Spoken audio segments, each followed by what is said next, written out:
Salute India. नमस्कार प्यारे भविष्य निर्माताओं, आप सभी मित्रों का इस यूट्यूब चैनल पर बहुत बहुत हार्दिक स्वागत है।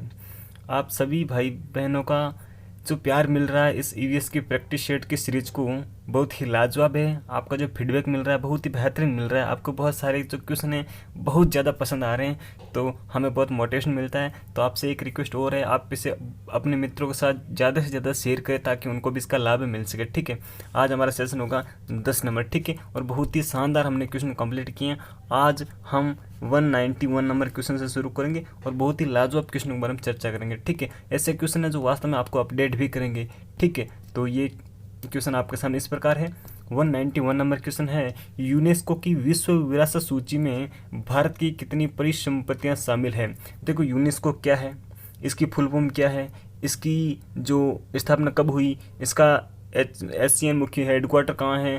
ठीक है, और इसकी विरासत सूची ये जो आंकड़े मतलब जारी करती है क्या नहीं है, सब कुछ मैंने आपको पिछली वीडियो बहुत ही बेहतरीन तरीके से बता रखा है। ठीक है, तो प्लीज़ आपसे रिक्वेस्ट है आप इस सीरीज को शुरू से देखें, आपकी बहुत ही बेहतरीन एक समझ विकसित होगी। पर्यावरण अध्ययन के प्रति आपका सकारात्मक जो दृष्टिकोण है वो बहुत ज़्यादा तरीके से विकसित होगा। ठीक है, और जो साथी फेसबुक लाइव देख रहे हैं प्लीज़ कमेंट करें। और अगर आपको इसकी पीडीएफ चाहिए तो मित्रों आप टारगेट टेट एग्जाम नामक टेलीग्राम पर चैनल को सर्च करें तो आपको मिल जाएगा, वहाँ पर आपको इसकी पीडीएफ अवेलेबल हो जाएगी। ठीक है, तो बात करते हैं यूनेस्को की जो विश्व विरासत सूची है उसमें भारत की परिसंपत्तियाँ कितनी हैं, मतलब कितनी विरासतें हैं, भारत की कितनी धरोहर है जो इसके अंदर शामिल है। तो मित्रों आपका जो राइट आंसर होगा ऑप्शन सी आपका बिल्कुल कंप्लीट है। ठीक है, 38 है मित्रों। आपको ये बात जानकर बहुत ही अच्छा लगेगा कि जो हमारा जयपुर शहर है, ठीक है, उसको भी यूनेस्को ने अपनी विश्व विरासत सूची में शामिल कर रखा है। ठीक है, 38 हो गए, कितने हो गए मित्रों, 38 हो गए हैं। ठीक है, बात करते हैं 192 नंबर क्वेश्चन की, और ये क्वेश्चन बोल रहा है यूनेस्को की विश्व विरासत सूची में राजस्थान की कितनी परिसंपत्तियां शामिल हैं। देखो, हमने भारत की बात की तो भारत की टोटल जो संपत्तियां हैं वो 38 है। कितनी, 38 शामिल है। अब हमें पूछा गया है राजस्थान के संदर्भ में ये क्वेश्चन, तो जो रीट के विद्यार्थी हैं वो इसको थोड़ा सीरियस लें, बहुत ही बेहतरीन क्वेश्चन है। तो प्लीज़ कमेंट करें जो साथ ही फेसबुक पेज पर लाइव देख रहे हैं। ठीक है, यूनेस्को की विश्व विरासत सूची में राजस्थान की कितनी परिसंपत्तियां शामिल हैं। तो इसका जो राइट आंसर होगा मित्रों ऑप्शन सी आपका बिल्कुल करेक्ट है। कितनी है मित्रों, तो मित्रों आपका आंसर होना चाहिए 10। कितनी है, 10 परिसंपत्तियां राजस्थान से विश्व विरासत सूची में शामिल की गई है। ठीक है, मैंने आपको पिछली वीडियो में बेहतरीन तरीके से बताई कौन कौन से प्राकृतिक स्थल हैं, कौन कौन से किले हैं। ठीक है, तो ऑप्शन जो सी है आपका बिल्कुल कंप्लीट है। ठीक है, 10 परिसंपत्तियां राजस्थान से यूनेस्को की विश्व विरासत सूची में शामिल हैं। ओके, बात करते हैं 193 नंबर क्वेश्चन की, और यह है भारत के कितने प्राकृतिक स्थलों को विश्व विरासत सूची में शामिल किया गया है। देखो, टोटल तो हैं 38, कितने हैं 38 है, उनमें से 10 है राजस्थान के। कितने हैं, 10 राजस्थान से। ठीक, अब बात आती है, देखो ऐतिहासिक स्थल भी होते हैं, प्राकृतिक भी होते हैं, ठीक है, और यहाँ तक कि सांस्कृतिक भी होते हैं, जैसे कालबेलिया नृत्य है राजस्थान का, वो भी इसमें शामिल है। ठीक है, तो आपसे पूछा गया प्राकृतिक स्थल कितने हैं भारत के, तो प्राकृतिक स्थलों की अगर बात आ जाती है तो वहाँ पर ऑप्शन बी आपका बिल्कुल करेक्ट है। ठीक है, 7 प्राकृतिक स्थल है जो भारत के हैं, है ना, उनको यूनेस्को ने अपनी विश्व विरासत सूची में शामिल कर रखा है। अब 7 कौन कौन से, ये क्वेश्चन उठता है, तो मैं आगामी प्रश्नों में ये जो डाउट है वो भी आपका कंप्लीट करूंगा। ठीक है, तो यहाँ पर जो ऑप्शन बी है मित्रों आपका बिल्कुल करेक्ट है। अगर आपको सेशन पसंद आ रहा है, आपके दिल को सुकून मिल रहा है, आपको बहुत अच्छा लग रहा है कि वास्तव में ईवीएस का शानदार क्वेश्चन आपको प्रोवाइड करवाए जा रहे हैं, तो प्लीज़ आपसे रिक्वेस्ट ये रहेगी आप अपने प्यारे भाइयों और बहनों को इससे साझा जरूर करें। ठीक है मित्रों, तो बात करते हैं, ये लो जी, ये लो 194 नंबर क्वेश्चन है, निम्न में से विश्व विरासत सूची में सम्मिलित नहीं है। भाई देखो, मैं आपको बताना चाहता हूँ कि जो 7 प्राकृतिक स्थल है ना वो विश्व विरासत सूची में शामिल हैं। ठीक है, तो मैं क्वेश्चनों के जरिए आपको बता दूंगा कि कौन कौन से शामिल है, कौन कौन से शामिल नहीं है। ठीक है, तो आपको बहुत अच्छा लग रहा होगा ना। तो बात आती है मित्रों, देखो बहुत अच्छा लग रहा है, आपके दिल को वास्तव में सुकून मिल रहा है, आपका दिल प्रफुल्लित हो रहा है इन क्वेश्चनों को देखकर। ठीक है, और हर एक ऑप्शन के बारे में डिटेल से जानकारी प्राप्त करेंगे हम। पहला ऑप्शन है the great Himalayan park, Himachal Pradesh. साथियों, आपसे एक बात कहना चाहूँगा, द ग्रेट हिमालयन जो पार्क है वो हिमाचल प्रदेश में ही है। ठीक है, और नंदा देवी फूलों की घाटी है, ये उत्तराखंड में है। केवलादेव घना पक्षी विहार जो राजस्थान में है। कहाँ पर है? राजस्थान में। और हमें क्या पूछा गया है कि कौन सा सम्मिलित नहीं है, वो हमें पूछा गया है मित्रों, ठीक है। और गिर राष्ट्रीय उद्यान कहाँ है? गुजरात में। एक चीज़ आपसे कहना चाहूँगी, जो मोस्ट इम्पोर्टेंट राष्ट्रीय उद्यान हैं उनको आप थोड़ा नोट डाउन कर लेवे, उनके बारे में थोड़ी जानकारी प्राप्त कर लेवे, ठीक है। देखो जो सोशल साइट है ना, आप गूगल का भी यूज़ कर सकते हैं इस चीज़ों में, और अदर बुक्स है उनका भी यूज़ कर सकते हैं, ठीक है। तो इसका जो ऑप्शन राइट होगा मित्रों, ऑप्शन डी बिल्कुल राइट है। ये जो तीनों जो नेशनल पार्क हैं फर्स्ट वाले, ठीक है, ये क्या है? ये यूनेस्को की विश्व विरासत सूची में शामिल है मित्रों। ये भी शामिल है, ये भी शामिल है और ये भी शामिल है। और गिर राष्ट्रीय उद्यान है, ये गुजरात का है, ये शामिल नहीं है। कौन सा शामिल नहीं है? ये शामिल नहीं है, ठीक है। तो भारत के 7 प्राकृतिक स्थल हैं जो यूनेस्को की विश्व विरासत सूची में शामिल किए गए। 3 तो यहाँ पर कंप्लीट हो रहे। अब देखते हैं आगे क्या होता है। अब ये देख लो साहब, बात आती है निम्न में से विश्व विरासत सूची में शामिल नहीं है, और कौन सा नहीं है? देखो काजीरंगा राष्ट्रीय उद्यान असम। देखो असम जो है ना, असम, इसका नाम चेंज करके असम कर दिया गया। क्या कर दिया गया? असम कर दिया गया, इस बात का ध्यान रखेंगे। और पश्चिम बंगाल, और पश्चिम बंगाल जो नाम हमने रखा था, ठीक है, जिसको हम पश्चिम बंगाल कहते हैं, उसका नाम बंगाल कर दिया गया। क्या कर दिया गया? बंगाल कर दिया गया। इस बात को थोड़ा अपडेट हो जाए इस बात के प्रति। बात करते हैं 195 नंबर क्वेश्चन की।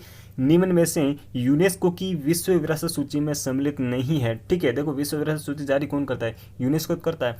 तो काजीरंगा राष्ट्रीय उद्यान असम, मानस नेशनल पार्क असम, ठीक है, और सुंदरवन नेशनल पार्क बंगाल, और नंदा देवी फूलों की घाटी उत्तर प्रदेश। क्या नंदा देवी फूलों की घाटी उत्तर प्रदेश है क्या? नहीं है ना, तो ये ऑप्शन गलत है, ठीक है। देखो नंदा देवी फूलों की घाटी कहाँ पर है, तो इस बात से आप थोड़ी देर पहले अपडेट हुए थे। ये कहाँ पर है मित्रों, आप कमेंट करके मुझे बताएंगे, क्योंकि मैंने आपको पिछले ही जो क्वेश्चन था उसके अंदर मैंने इसके बारे में डिटेल से जानकारी दी है कि जो नंदा देवी फूलों की घाटी उत्तराखंड में, कहाँ है? यूके में है। कहाँ है? उत्तराखंड में, ठीक है। तो उत्तर प्रदेश में नहीं है, तो यहाँ पर जो ऑप्शन राइट हो जाएगा डी, ठीक है, सम्मिलित नहीं है। तो देखो मैंने आपको 6 बता दिए, 6 नेशनल पार्क बता दिए। वो कौन कौन से? 3 तो ये वाले, 3 तो ये वाले हो गए, ठीक है, और 3 ये वाले हो गए, ठीक है। अब एक और रह जाता है। देखो बात करते हैं विश्व विरासत सूची में शामिल पश्चिमी घाट किस राज्य में नहीं है? पश्चिमी घाट है ना, वो भी विश्व विरासत सूची में शामिल है, जो हमारे देश भारत का है, ठीक है। ये वाला घाट इधर वाला, ठीक है। तो किस राज्य में वो पश्चिमी घाट नहीं आता, ये मैं पूछा गया। गुजरात महाराष्ट्र क्या यहाँ पर है? गोवा कर्नाटक क्या यहाँ पर है?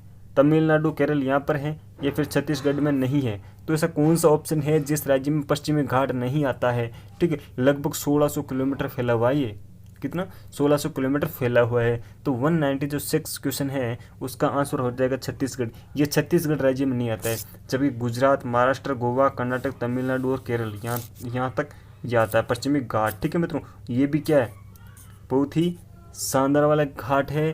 इसमें क्या है? जैव विविधता बहुत ज़्यादा है। क्या है? जैव विविधता बहुत ज़्यादा है, इस वजह से इसको यूनेस्को ने अपनी विश्व विरासत सूची में शामिल कर रखा है, ठीक है। ओके, तो छत्तीसगढ़ राज्य में नहीं आता है, ठीक है। ऑप्शन जो डी है मित्रों आपका बिल्कुल यहाँ पर राइट हो जाएगा। बात करते हैं 197 नंबर क्वेश्चन की। पश्चिमी घाट को विश्व विरासत सूची में कब शामिल किया गया? अब देखो बात आती है इंडिया की, तो इंडिया के जो 7 प्राकृतिक स्थल हैं आपको थोड़ा ये याद हो जाएं कि भाई इनको कब शामिल किया गया, तो थोड़ा बेहतर रहता है एग्जाम के लिए, क्योंकि ये एग्जाम ऐसे होते हैं जिनमें इनसे संबंधित थोड़े फैक्ट पूछ ही लिया जाता है कभी कभी, ठीक है। तो 197 नंबर क्वेश्चन का आंसर होगा मित्रों आपका ऑप्शन डी बिल्कुल करेक्ट है। 2012 में पश्चिमी घाट को विश्व विरासत सूची में शामिल किया गया है। कब किया गया है? पश्चिमी घाट को 2012 में। कब किया गया? 2012 में यूनेस्को की विश्व विरासत सूची में शामिल किया गया है, ठीक है। ये भारत के जो दक्षिणी प्रायद्वीपीय पठार है ना, उसका पश्चिमी हिस्सा है। किसका? दक्षिणी प्रायद्वीपीय पठार का पश्चिमी हिस्सा है, ठीक है। और इसकी लगभग औसत ऊंचाई है ना, आपसे अगर पश्चिमी घाट की अगर आपसे औसत ऊंचाई पूछ ली जाए, क्या पूछ ली? औसत ऊंचाई, तो आपको बताना है 1000 मीटर। क्या बताना? 1000 मीटर औसत ऊंचाई बतानी है, ठीक है। और अगर आपसे कुल लंबाई पूछ ली जाए तो ऑलमोस्ट आपको बतानी है 1600 किलोमीटर। कितनी? 1600 किलोमीटर बतानी है। और जो ऊंचाई हाइट बतानी है आपको 1000 मीटर बतानी है, ठीक है। देखो ये गुजरात में है, महाराष्ट्र में है, गोवा में है, केरल में है, कर्नाटक में है, तमिलनाडु में, ठीक है। एक इसके बारे में अगर आपको चीज़ जानना चाहते हैं तो जो पश्चिमी घाट है भारत का, ठीक है, ये विश्व विरासत सूची में शामिल है ये। अब देखो विश्व के जो 8 सर्वाधिक जैव विविधता के जो तृप्त स्थल है ना, उनमें से एक है। विश्व के 8 सर्वाधिक जैव विविधता वाले जो स्थल है ना, उनमें से एक है पश्चिमी घाट हमारा भारत का। बहुत ही गर्व की बात है, बहुत ही शानदार है। ठीक है, तो आई थिंक कि 2012 में इसको शामिल किया गया है। ठीक है, तो आई थिंक आपको बहुत ही अच्छा लग रहा होगा ये। तो प्लीज़ आपसे रिक्वेस्ट है, जो भी साथी फेसबुक लाइव देख रहे हैं, जो यूट्यूब पे देख रहे हैं, उनसे रिक्वेस्ट है आप चैनल को सब्सक्राइब करें, बेल आइकन जरूर प्रेस करें और ज़्यादा से ज़्यादा अपने मित्रों के साथ इसे साझा जरूर करें। देखो बात आती है 198 नंबर क्वेश्चन की, वाइट टाइगर यानी सफ़ेद टाइगर के लिए कौन सा जो बाघ है वो फेमस है, प्रसिद्ध है। ठीक है, तो सुंदरवन नेशनल पार्क कहाँ है, बंगाल में है। सुंदरवन नेशनल पार्क कहाँ है, बंगाल में है। मानस नेशनल पार्क कहाँ है, असम यानी असम के अंदर है। ठीक है, कांजीरंगा नेशनल पार्क कहाँ है, ये असम है। नंदा देवी फूलों की घाटी उत्तराखंड में है। ठीक, थोड़ा थोड़ा आप सलीके से अगर आप इनको ये रिवाइज करते जाएंगे तो आई थिंक आपके जहन में ये चीज़ें अपना स्थान बहुत ही बेहतरीन तरीके से ग्रहण कर लेगी और आप कभी भी इनको नहीं भूल पाएंगे। ठीक है, तो एग्जाम पॉइंट ऑफ व्यू से बहुत ही बेहतरीन क्वेश्चन है। सफ़ेद बाघों के लिए कौन सा जो क्षेत्र है वो प्रसिद्ध है। ठीक है, तो जो सुंदरवन नेशनल पार्क है बंगाल का, जिसका नाम पहले क्या था, पश्चिम बंगाल था, इसका नाम क्या था, पश्चिम बंगाल। अब इसको बंगाल कर दिया मित्रों। ठीक है, क्या कर दिया गया, बंगाल कर दिया गया। तो ऑप्शन ए आपका बिल्कुल सही है, सुंदरवन नेशनल पार्क है जो बंगाल है ना, बंगाल में है। उसको उसमें क्या है, वाइट टाइगर सफ़ेद बाघ वहाँ पर बहुत ज़्यादा पाए जाते हैं। ठीक है, देखो इसको कब शामिल किया गया, इसके बारे में अगर आप जानना चाहते हैं तो 1987 में। कब, 1987 में विश्व धरोहर सूची में इसको शामिल किया गया। कब, 1987 में। ठीक है, और यह नेशनल पार्क है ना गंगा वे ब्रह्मपुत्र है ना, ब्रह्मपुत्र नदी के डेल्टा जो क्षेत्र है ना उसमें स्थित है। देखो गंगा वे ब्रह्मपुत्र नदी के डेल्टा क्षेत्र में इसको ये स्थित है नेशनल पार्क। कौन सा, सुंदरवन नेशनल पार्क। ठीक है, एक चीज़ आती है मित्रों, इसके लिए थोड़ी सी फेमस चीज़ ये है कि जो मैंग्रोव वनस्पति होती है ना, है ना मैंग्रोव, आप इसका नाम ये देख लो, मैंग्रोव। मैंग्रोव वनस्पति थोड़ा सा अपडेट हो जाए। मैंग्रोव वनस्पति जो विश्व की एकमात्र ये स्थल है, विश्व का एकमात्र ऐसा स्थान है जहाँ पर मैंग्रोव वनस्पति में टाइगर पाए जाते हैं। मतलब एक्चुअल में ऐसा होता है कि जहाँ पर मैंग्रोव वनस्पति होती है वहाँ पर टाइगर नहीं होते हैं, जबकि ये संसार का एकमात्र ऐसा स्थान है सुंदरवन नेशनल पार्क बंगाल वाला, जहाँ पर मैंग्रोव वनस्पति भी है और यहाँ पर टाइगर भी पाए जाते हैं। एक चीज़ आपने सुनी होगी, the royal Bengal tiger, the royal Bengal tiger. ठीक है, और सफ़ेद बाघों के लिए सुंदरवन जो नेशनल पार्क है वो फेमस हैं। बहुत ही बेहतरीन आपको मैंने चीज़ें बताई हैं, आप इनको नोट डाउन कर लेवे हैं। ठीक है, इनको जहन में उतार लेवे तो प्यारे मित्रों आपको बहुत ही आसानी होगी अपने एग्ज़ाम में। बहुत ही बेहतरीन अगर इसको करेक्ट करना चाहते हैं तो ऑप्शन ए आपका यहाँ पर बिल्कुल करेक्ट हो गया। सफ़ेद बाघों के लिए सुंदरवन नेशनल पार्क प्रसिद्ध है। ठीक है, पक्षियों के स्वर्ग के नाम से कौन सा अभयारण्य प्रसिद्ध है, पक्षियों का स्वर्ग। ठीक है, अब देखो एक चीज़ मैं आपको यहाँ बताना चाहता हूँ, कुछ अभयारण्य नाम होता है ना, ये हिंदी में भी अक्सर पूछ ले जाता है कि कैसे लिखा जाता है, तो बहुत ज़्यादा मित्र ऐसे लिखते हैं जो कि गलत है। ये गलत है मित्रों, ये जो नाम लिख रखा है ना यहाँ पर अभयारण्य, ये वाला ये बिल्कुल सही है ना। ए धन भय धन अरण्य, ऐसा जंगल जहाँ पर बिना डर के घूमा यानी विचरण किया जा सके, वो अभयारण्य होता है। ठीक है, ओके, तो ये पूछा गया कि पक्षियों का स्वर्ग के नाम से कौन सा अभयारण्य फेमस है, तो राष्ट्रीय मरु उद्यान बाड़मेर जैसलमेर, ये राजस्थान में आपको पता है नेशनल पार्क है, ये क्या है, नेशनल पार्क बन गया। ठीक है, और रणथंबोर राष्ट्रीय उद्यान सवाई माधोपुर, सरिस्का राष्ट्रीय उद्यान अलवर, केवलादेव घना पक्षी विहार भरतपुर। तो इसका जो ऑप्शन राइट होगा ऑप्शन डी आपका बिल्कुल करेक्ट है। देखो जो रणथंबोर जाना जाता है वो तो बाघों के लिए फेमस है, किसके लिए, बाघों के लिए फेमस है। ठीक है, और जो मरु उद्यान बाड़मेर जैसलमेर जो राष्ट्रीय मरु उद्यान जाना जाता है, इसमें क्या है, इसमें जीवाश्म ईंधनों का अवशेष बहुत ज़्यादा है और यहाँ पर देखो आपको गोडाउन मिल सकता है। ठीक है, खेजड़ी रोहिड़ा इत्यादि एक साथ देखने को यहाँ पर मिल जाता है। ये बहुत बड़ा क्षेत्र है, क्या है, बहुत बड़ा क्षेत्र है। ठीक है, तो इसका जो राइट आंसर होगा केवलादेव घना पक्षी विहार भरतपुर वाला जो फेमस है वो पक्षियों के लिए बहुत ज़्यादा फेमस है। बहुत ज़्यादा यहाँ पर प्रजातियाँ पाई जाती है पक्षियों की। ठीक है, पक्षियों की बहुत ज़्यादा प्रजातियाँ पाई जाती है घना पक्षी विहार भरतपुर वाले में। थोड़ा सा आपका दिल ये कर रहा है कि काश मैं इसके बारे में थोड़ा अधिक जानकारी प्राप्त कर पाऊँ। ठीक है, केवलादेव घना पक्षी विहार के बारे में भरतपुर वाले में। ठीक है, तो मैं आपको बता दूं ये उद्यान है ना, ये बहुत सारी प्रवासी जो पक्षी होते हैं जिन्हें हम कुरजा कहते हैं, कुरजा यानी साइबेरियन क्रेन होते हैं, उनके लिए जाना जाता है। बहुत सारी यहाँ पर विभिन्न प्रकार के पक्षियों की प्रजातियाँ पाई जाती हैं, जैसे कि रोजी पिस्टर, चकवा चकवी आदि पक्षियों के लिए फेमस है। एक चीज़ और है मित्रों, यहाँ पर पाइथन पॉइंट है। कौन सा? Python point. ये क्या होता है जी? पाइथन पॉइंट यानी टाइगर, है ना। सो टाइगर नहीं, अजगर के लिए फेमस है। क्या? पाइथन पॉइंट अजगर का एक केंद्र है। यहाँ पर अजगर बहुत ज़्यादा देखे जाते हैं और यहाँ पर कदम के वृक्ष भी पाए जाते हैं। कदम्ब, क्या? कदम्ब के वृक्ष भी यहाँ पर पाए जाते हैं। ठीक है, कहाँ पर? केवलादेव घना पक्षी विहार में। और अजान बांध यहाँ पर है। एक चीज़ मैं आपको बता दूं कि इसको वन्य जीव अभ्यारण्य कब घोषित किया गया? तो 1956 में। कब? 1956 में।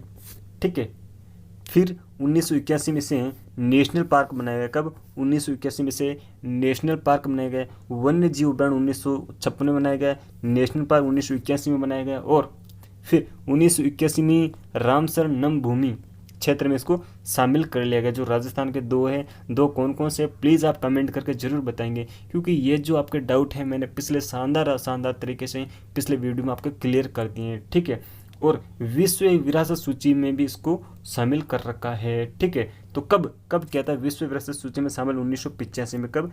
केवलादेव घना पक्षी विहार को 1985 में विश्व विरासत सूची में शामिल कर रखा है। ठीक है, अब यूनेस्को होता है ना, वो इनको क्या कहते हैं? आर्थिक सहायता देता है इनके विकास के लिए, इनके रख रखाव के लिए, इनके प्रबंधन के लिए, इनके संचालन के लिए। ठीक है, इसलिए ये सूची जारी की जाती है। ओके, और डॉक्टर जो सलीम अली है ना, bird man of India, tiger man of India कौन है? कैलाश साकला। ठीक है, कैमल मैन ऑफ इंडिया कौन है? अशोक टाक। ये चीज़ें मैंने पिछले वीडियो में बेहतरीन तरीके से आपके सामने प्रस्तुत की है और आपको क्लियर की है। ठीक है, तो आई थिंक आपको बहुत ही अच्छा लग रहा होगा। ठीक है, बात करते हैं 200 नंबर क्वेश्चन की। जी हाँ, मतलब बहुत ही बेहतरीन तरीके से 200 क्वेश्चन हमने कंप्लीट कर लिए। भारतीय बाघों का घर कहा जाता है, कहा नहीं, ये कहा है। ठीक, इसको आप मिटा लें। भारतीय बाघों का घर कहा जाता है तो किसे कहा जाता है? सुंदरवन नेशनल पार्क बंगाल वाले को कहा जाता है, मानस नेशनल पार्क असम वाले को कहा जाता है, रणथंभौर राष्ट्रीय उद्यान जो स्वयं माधवपुर राजस्थान में है उसको कहा जाता है, the great Himalayan national park Himachal Pradesh उसको कहा जाता है। तो भारतीय बाघों का घर कहो, ठीक है, और या फिर भारत, आप देखो ऐसे भी कह सकते हैं, जो बाघ जिला कौन सा है राजस्थान का, उसे ऐसे भी कह सकते हो। ठीक है, बाघ राज्य पूछे तो आपको एमपी बताना है। क्या बताना है? एमपी बताना है। और राजस्थान का अगर बाघ राज्य पूछे तो आपको स्वयं माधोपुर बताना है, जो कहाँ है? राजस्थान में है। और रणथंभौर राष्ट्रीय उद्यान राजस्थान वाले को भारतीय बाघों का घर कहा जाता है। ऑप्शन सी मित्रों आपका बेहतरीन तरीके से यहाँ पर क्लियर हो रहा है। ऑप्शन सी करेक्ट है। ठीक है, बात करते हैं कुछ बेहतरीन और। पर्यावरण का स्वरूप होता है, कैसा होता है पर्यावरण का स्वरूप? जैविक होता है, अजैविक होता है, जैविक व अजैविक दोनों होता है, या फिर इनमें से कोई नहीं होता है। ठीक है, तो पर्यावरण का स्वरूप कैसा होता है? जैविक भी होता है और अजैविक भी होता है। ठीक है, क्योंकि जो ईवीएस होती है ना, पर्यावरण अध्ययन किसके बारे में करते हैं? जीवों के बारे में जानकारी प्राप्त करते हैं, उसका बारे में अध्ययन करते हैं, तो जैविक हो गया। ठीक है, नदी नाले पहाड़ झरने पर्वत, है ना, खदान और हर प्रकार की जानकारी हम भौतिक रूप से भी इनको लेते हैं, भौगोलिक रूप से भी हम इनके बारे में अध्ययन करते हैं, तो ये अजैविक घटक हो गए। ठीक है, तो ऑप्शन जो सी है आपका बिल्कुल यहाँ पर राइट हो जाएगा। ठीक है, ऐसे क्वेश्चन है जो वास्तव में टेट एग्जाम में आने लायक हैं, और बहुत सारे ऐसे क्वेश्चन हैं जिनको मैंने पिछले पेपरों से यहाँ आपके लिए विशेष संकलित किए गए हैं। ठीक है, तो ऑप्शन सी आपका बिल्कुल करेक्ट हो जाएगा। बात करते हैं 202 नंबर क्वेश्चन की। क्रियात्मक अनुसंधान का मूल उद्देश्य है। एक्शन रिसर्च क्यों किया जाता है? अगर आप वास्तव में हमारे चैनल से काफ़ी दिनों से जुड़े हुए हैं तो आपकी बहुत सारी ऐसी जो डाउट हैं वो क्लियर हो गए होंगे, आपकी बेहतरीन समझ विकसित हो गई होगी आपने अगर पिछली वीडियो पूरे देखे हैं तो। ठीक है, क्रियात्मक अनुसंधान का मूल उद्देश्य होता है समस्या का समाधान ढूंढना, या फिर नवीन शोध करना, या फिर उपाधि प्राप्त करना, या फिर पुरस्कार प्राप्त करना। ठीक है, तो जो एक्शन रिसर्च है मित्रों, उसका मेन जो पर्पज होता है, ऑप्शन जो सी है आपका बिल्कुल करेक्ट नहीं है, बिल्कुल करेक्ट नहीं है। जो साथी सी ऑप्शन दे रहे हैं वो बिल्कुल गलत है। ठीक है, तो इसका जो राइट आंसर होगा मित्रों, ऑप्शन ए बिल्कुल करेक्ट है। ठीक है, समस्या का समाधान ढूंढना बिल्कुल सही है। ठीक है, जो हमारे छोटे से क्षेत्र से संबंधित, जैसे विद्यालय में एक्शन रिसर्च किया जा रहा है, तो समस्या जो विद्यालय में बच्चों के सामने आ रही है, ठीक है, या फिर कोई कक्षा से संबंधित कोई समस्या बच्चों को उठाने पड़ रही है, तो उसका समाधान करना एक्शन रिसर्च का कार्य होता है। ठीक है, ऑप्शन ए आपका बिल्कुल कंप्लीट हो जाएगा। बात करते हैं 203 नंबर क्वेश्चन की, भूमि अवनयन का कारण है। भूमि अवनयन क्यों होता है? अगर आप भूमि अवनयन नहीं जानते हैं तो पिछले जो वीडियो हैं जिसमें काजरी व आफरी क्या होती है, वैसे भी वीडियो मैंने आपके लिए पहले बहुत सारे अच्छे वीडियो अपलोड कर दिए हैं, ठीक है। तो भूमि अवनयन का कारण क्या है? वनों को उन्मूलन करना, मरुस्थलीकरण करना, या अत्यधिक खनन करना, या फिर उपरोक्त सभी। तो आप सभी जानते हैं कि ऐसे भी क्वेश्चन आते हैं जो वास्तव में बहुत ही सरल होते हैं, बट उनके बारे में समझ विकसित भी होनी जरूरी होती है। तो ये जो तीनों ऑप्शन है भूमि अवनयन के कारण है, ठीक है। वनों को अगर आप काटेंगे तो भूमि का जो ह्रास है वो होगा, मरुस्थलीकरण ज़्यादा होगा तो वहाँ पर वनस्पति वो बहुत ज़्यादा विलुप्त होती नजर आएगी। अत्यधिक अगर खनन करेंगे तो जो प्राकृतिक है ना, जो प्राकृतिक वातावरण है वो असंतुलित होगा और भूमि का अवनयन होगा, ठीक है। तो ऑप्शन डी आपका बिल्कुल करेक्ट है। कौन सा? ऑप्शन डी बिल्कुल करेक्ट है ना। 204 नंबर आपके सामने इस प्रकार के क्वेश्चन है, हर्षनाथ मंदिर स्थित है कहाँ पर है? अजमेर में है, सीकर में है, मेड़ता में है, रणथंभौर में है। देखो मित्रों, आपको बता दूं, हर्षनाथ की पहाड़ियाँ जहाँ पर हर्षनाथ मंदिर स्थित है वो है ऑप्शन बी आपका बिल्कुल करेक्ट है, सीकर में है। कहाँ है? मीरा देवी मेड़ता, है ना। मीराबाई कहाँ की है? मेड़ता की है। रणथंभौर में, रणथंभौर जो किला है, रणथंभौर जो राष्ट्रीय उद्यान है, वहाँ पर क्या त्रिनेत्र गणेश मंदिर है। क्या है? त्रिनेत्र गणेश मंदिर है, ठीक है। तो इसका जो ऑप्शन राइट वो ऑप्शन बी आपका बिल्कुल करेक्ट है, हर्षनाथ, हर्ष की पहाड़ियाँ, उस पर हर्षनाथ का मंदिर स्थित है, ठीक है। बात करते हैं 205 नंबर क्वेश्चन की, पुष्कर मेला किस तिथि को भरता है? कार्तिक अमावस्या को भरता है, कार्तिक पूर्णिमा को भरता है, फाल्गुन पंचमी को भरता है, या फिर आश्विन पूर्णिमा को भरता है, ठीक है। तो मित्रों अशोक नहीं है, या आश्विन समझ लीजिए, ठीक है। ऑप्शन बी आपका बिल्कुल करेक्ट है, कार्तिक पूर्णिमा को पुष्कर मेला भरता है। कौन सा मेला? पुष्कर मेला कार्तिक पूर्णिमा को भरता है। जब नाम आ गए पुष्कर का तो बहुत ही चीज़ें यहाँ से निकल कर आ जाती है, ठीक हो। जो पुष्कर है वहाँ पर 52 घाट है। कितने घाट है मित्रों? 52 घाट है। कितने घाट हैं? 52 घाट है। और इसका उपनाम क्या है? इसका नाम है आदि तीर्थ, तीर्थराज, इसे कोंकण तीर्थ भी कहा जाता है, ठीक है। और कार्तिक पूर्णिमा का मेला भरता ही है। बात करते हैं राजस्थान का सबसे बड़ा रंगीन मेला। जी हाँ मित्रों, राजस्थान का सबसे बड़ा रंगीन मेला, रंग बिरंगा मेला, ठीक है। यहाँ पर बहुत सारे जो विदेशी पर्यटक होते हैं वो भी आते हैं। एक चीज़ और है यहाँ पर, आरटीडीसी, यानी आरटीडीसी जानते हैं क्या है? आरटीडीसी के बारे में अगर आप नहीं जानते तो पिछली वीडियो देखे, आपको बेहतरीन तरीके से इस चीज़ के बारे में पता चल जाएगा, ठीक है। यहाँ मानसिक द्वारा जो निर्मित एक महल था जिसका नाम है मान महल। क्या नाम है? मान महल। उसको आरटीडीसी ने जो होटल निर्मित करता है, आरटीडीसी ना, ये क्या करता है? होटलों का जो निर्माण में परिसंचालन करता है, उसको होटल सरोवर में तब्दील कर दिया है। किसमें? होटल सरोवर नाम से इस महल को अब होटल में तब्दील कर दिया है, ठीक है। यहाँ पर ख्वाजा मोइनुद्दीन चिश्ती की दरगाह भी है अजमेर में। अजमेर में कहाँ पर है? अजमेर में। तो बहुत सी ऐसी चीज़ें हैं जो वास्तव में इसके संबंध में हमें जानकारी प्राप्त होनी चाहिए, ठीक है। बात करते हैं 206 नंबर क्वेश्चन की, गागरोन किला किस नदी के किनारे हैं? क्या चंबल नदी के किनारे हैं? लूनी नदी जो नागपाड़ अजमेर के नौसा वहाँ से निकलती है, ठीक है। और ये पश्चिम राजस्थान की नदी है। काली सिंधी वहाँ की है, या फिर रावी नदी के किनारे है गागरोन दुर्ग, ठीक है। तो ऑप्शन सी आपका बिल्कुल करेक्ट है, काली सिंध नदी के किनारे है गागरोन किला, ठीक है। गागरोन तोता किसका फेमस है? प्लीज़ आप कमेंट करके ज़रूर बताएंगे, क्योंकि जब आप वास्तव में पढ़ते हैं तो वो चीज़ आपको याद होनी चाहिए। अगर पिछली वीडियो आपने बेहतरीन तरीके से क्लियर किए हैं तो आपको गागरोन तोता कहाँ का फेमस है वो आप मुझे कमेंट करके बताएंगे। ऑप्शन सी आपका बिल्कुल करेक्ट है, ठीक है। बात करते हैं 207 नंबर क्वेश्चन की, मानव रुधिर का पीएच मान होता है। पीएच मान संबंध अगर आप चूक रहेंगे किसका पीएच मान कितना है, तो आपसे एक रिक्वेस्ट है, साइंस ट्रिक नाम से एक प्ले लिस्ट है, उसमें जाइएगा, आपके बहुत ही बेहतरीन जो डाउट है वो वहाँ पर क्लियर होंगे, ठीक है। जो मानव रक्त है उसका पीएच मान कितना होता है वो आप कमेंट करें। तो ऑप्शन जो डी है वो बिल्कुल करेक्ट है। देखो डेली लाइफ में हम जो काम करते हैं उसके संबंध में किसी चीज़ को अगर आपसे संदर्भ जोड़ के बता दी जाए तो वो आपके क्या हो जाते हैं? क्लियर हो जाते हैं, ठीक है। तो 7.4 को कैसे याद करेंगे कि सप्ताह में कितने दिन होते हैं? 7 दिन होते हैं। 7 दिनों में हमें 4 बार रक्त डोनेट कर देना चाहिए, कि सप्ताह में 7 दिन होते हैं, 4 बार रक्त डोनेट करना चाहिए। 7.4 क्या 7.4 ये क्या हो गया? पीएच मान हो गया, ठीक है। और वैसे सप्ताह में 4 दिन आप रक्त डोनेट नहीं करेंगे साथियों, ठीक है, क्योंकि बहुत गड़बड़ हो जाएगी फिर। तो बात करते हैं ऑप्शन जो डी है, बिल्कुल क्लियर है आपका। इसी प्रकार से बहुत सारे पीएच मान मैंने आपको कंप्लीट कर दिए हैं, ठीक है। बात करते हैं 208 नंबर क्वेश्चन की। राजस्थान की राज्यसभा सांसदों की कुल संख्या है, सीटें समझ लीजिए आप।